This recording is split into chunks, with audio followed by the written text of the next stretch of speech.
Hi, welcome to my Arban laboratory. We're working on one of the most important sections in the book, in my opinion. This is in the more advanced studies section, and it's called intervals, and this is the first exercise.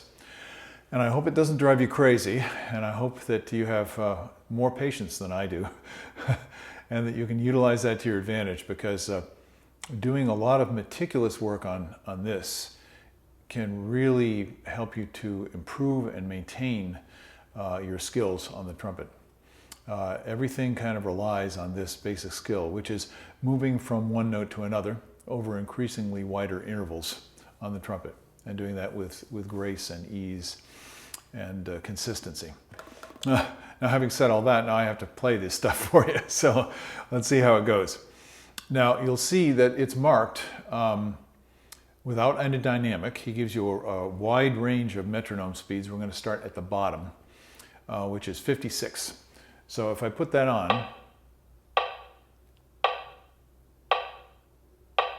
so that's a very, very relaxed flow. And that's a quarter note beat, so we have 8 notes. Now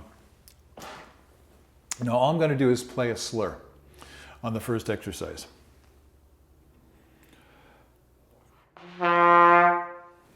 Not a great start.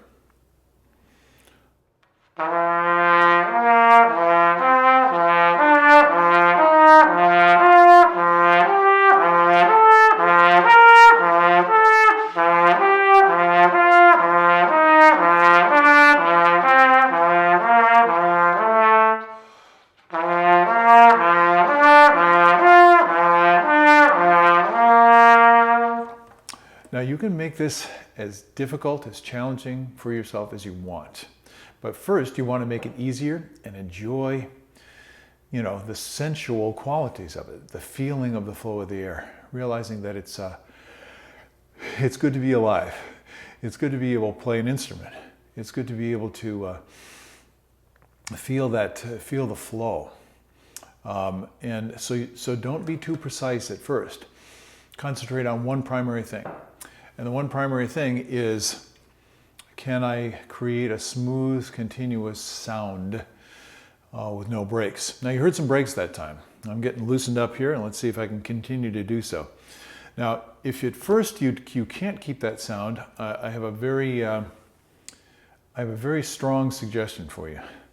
Take time and be ready for the next note. Take time and be ready for the next note.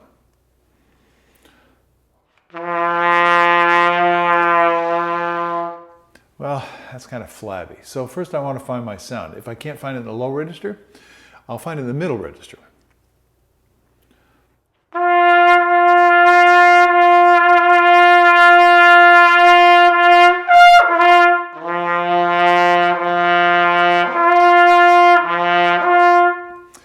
One of the big problems that we have to deal with in playing something like this is it starts in the low register. And when something starts in the low register, most players tend to set up to make that note easier to play, and then have difficulty when they ascend. So it might be a good idea, you can try it, see if it works for you. Play your middle G and play the G on top of the staff. If you can play the highest note in a passage, in this case that's the C, and feel like that's the center, then it's much easier to kind of navigate into the lower register than it is to kind of reach for the upper notes. So that's going to be something very important for you to explore and play around with and notice in your own playing. Now, if you're an advanced player, you already know this kind of stuff. So it's mostly a matter of the discipline and finding ways to think that work better. So I'm always thinking sustaining and leading into the next note. So I'm going to take it out of tempo. This is another way to practice it.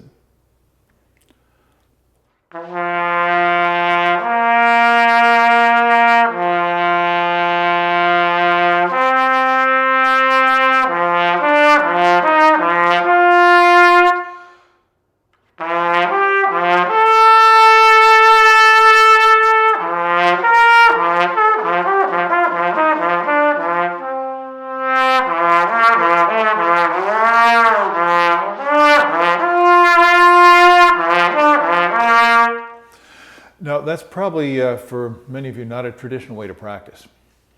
That may not work for you. It works for me because I'm playing. I'm having fun, I'm messing around, but I have a very clear and simple purpose in my mind. What's that? I just mentioned it. Can I keep the sound connected? Can I do it as if I were singing? And if I have trouble doing that, then I'm just going to slow it down and take time to be ready to play the next note.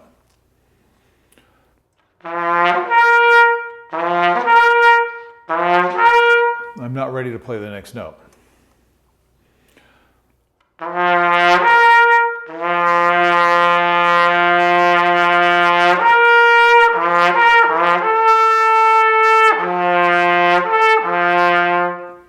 So this leads me to another practice technique for intervals. And I might go a little bit long today, so feel free to skip around, but I think all these points may be helpful. You never know when your mind might seize upon something or recognize something that has a tremendously profound effect on your skill. So search for those things, value them. We talked about slowing down, we talked about taking time to be ready for the next note, we talked about blowing into the next note, leading into the next note. All those things are important concepts for me. They work for me. But this is marked with staccato notes. So for most people, that makes it much easier. That's why I started with the slur. But it's a good idea when you're practicing to start with what's easier. And then you can learn so much if it's an easier job for you to play those notes and just kind of pick them off with the tongue.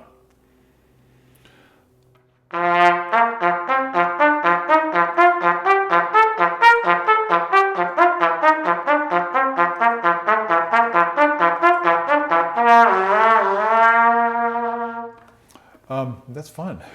It should be fun. If your practice is not, well, fun's probably too light a word. If your practice is not giving you some enjoyment, if it's not keeping you interested, if it's not bringing some satisfaction, if it's not fun, you're not practicing well. So get out of that drudgery, get out of that law-oriented kind of mental space, and realize that, yeah, you want to play it well. You may have a very specific idea in your mind of what that wants to be. That's great. Give yourself a chance to find it. Now, I just went a lot faster. Let's see what the top tempo is for this. Okay, he says 108. Huh, I was going even a little faster than that. Well, that's adjustable. Use it to your advantage. Now, I was single-tonguing there, and what I do is I use all kinds of different combinations of things. And I even get a little crazy with it. So the first thing I would do is, if I can single tongue, I'm going to do it in different styles. You heard me do it staccato, which is what's marked.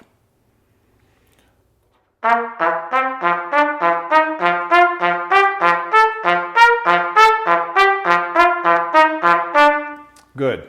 If you're working for precision, for consistency, for a high level of quality craftsmanship, which is all very valuable, obviously, especially if you want to get a job playing the trumpet, you're going to want all the articulation to sound exactly the same.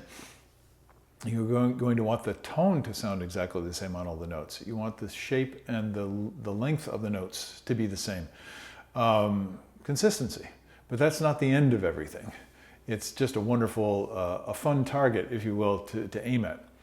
Now I'm going to play it with a more legato articulation. And what I like to do is think of a style, a musical style, like a composer. So if I played it in the style of Rossini, it would be very similar to what I just did.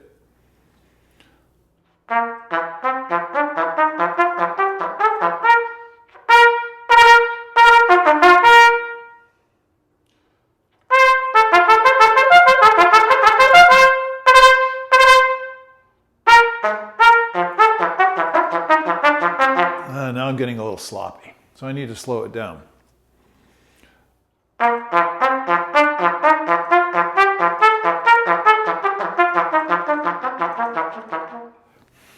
See how you can play with it? Now, you also want to challenge yourself. For me, that's part of the play. Once things are really kind of working, spend some time enjoying them. And then if you're like me, you might get a little bit bored, and then it's like, okay, this is easy. Now you're not really paying attention anymore. So you need a little bit of a challenge to keep you engaged. So I'm going to give you a big challenge. For some of you, this will be a big challenge. For others, if you're doing it, it's fun. And that is, don't use T, use K articulation.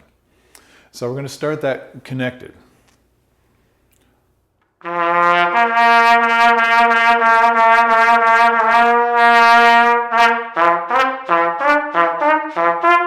Oh, that feels terrible. So I go right back to, can I just flow supported air? Can my embouchure just ride on that airstream?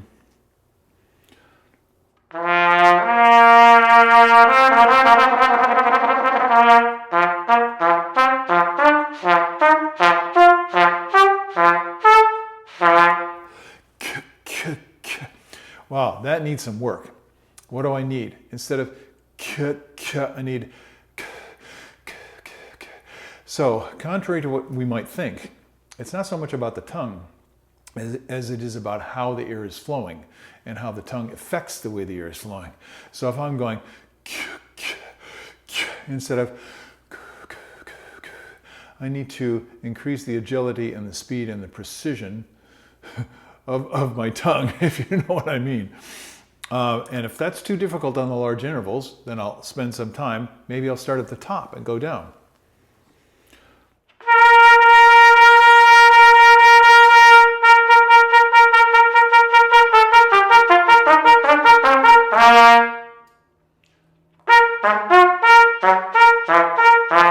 I find that much more difficult on the bottom. Now I'm learning things. I'm discovering things. I may not know why things happen, or I may not be able to figure out how to control something. But your unconscious mind notices all these things and starts to integrate them into your playing. Just keep the main goals in place, and that is free vibration, flowing sound that leads from one note to the next. And you'll find these very beneficial. I'm going to try something today, and this is probably a little bit over my head, but I'm going to go to the ladder exercises. Let's see, this is page 152. Yeah, and this is number 6 in the intervals section. And now we're getting into an interesting zone. Let's see here. I'm going to put the metronome on 80, which is the top tempo. So that's a quarter note beat to 80 in 16th notes. I don't know if I can do this.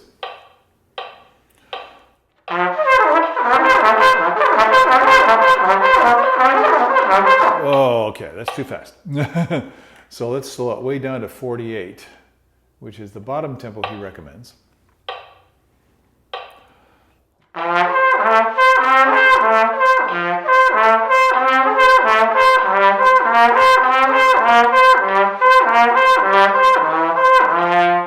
I'm still getting closer, but I'm pretty tight. So I want to consider what's the point? Why am I doing this?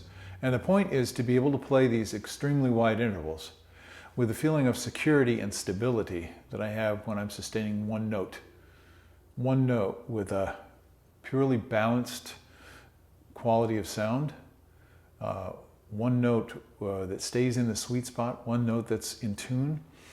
That's challenging. And these are the wider intervals. Now, some people have a great skill with this. If you don't have this skill, you need to take your time and go right back to the first exercises in the Arban and work on the same skill. He calls these advanced studies for a reason. So there's an assumption that you've already built that foundation. If you haven't built the foundation, don't waste your time trying to do this exercise. It'll just be frustrating yourself. So I'm gonna have some fun with it. What I want to do is sing. I want to get a good singing quality of sound. So I'm not thinking about playing the trumpet. I'm thinking about making sound with my voice.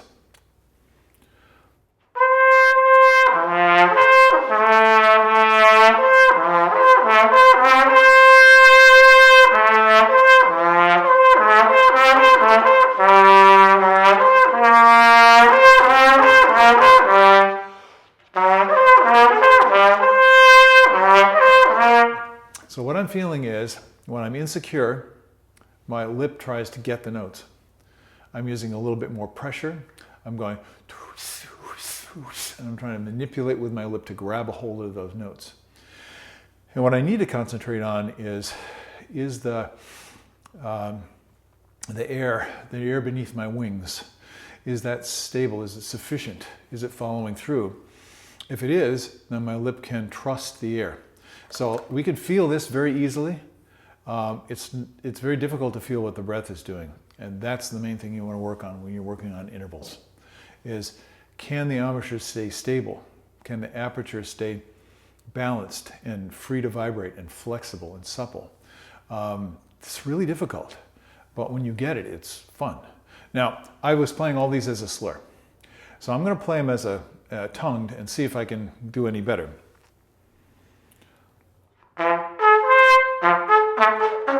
Oh, that was pretty bad.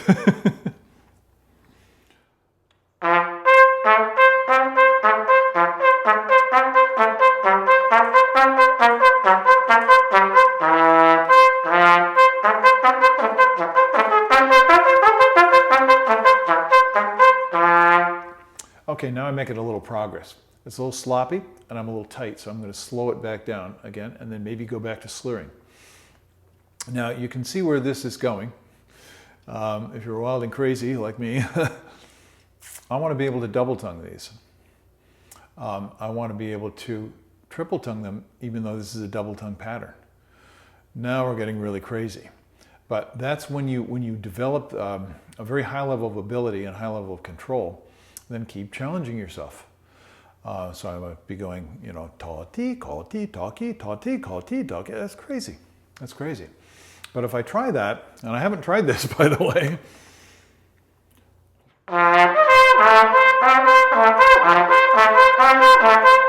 I'm going ta-ta, ka-ta, ta, ka-ta. It doesn't even match the pattern. If I do a double tongue,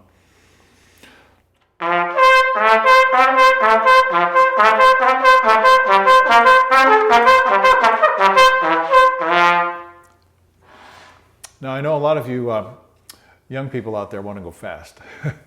Some of us old people do too. I like that. It's a lot of fun. But don't put up with the sloppiness. If it's not smooth, it's going to be sloppy. And you won't be able to go fast without losing control. So whenever you notice that go ahead and indulge yourself. Go ahead and just hack through things for a while and then bring it back to the place where you get some beauty and simplicity and ease in what you're doing. Intervals is a huge subject. I've just touched on it a little bit. Mainly you're going to learn just by doing it. Take your time, follow some of these suggestions, and I hope it'll work for you. We'll come back and work on this later probably. In the meantime, I hope I haven't taken too much of your valuable practice time away. Go put some of these things into practice, make notes for yourself, and really, really work. And you're going to see results. I'm sure of it. Take care. I'll see you next time. Bye-bye.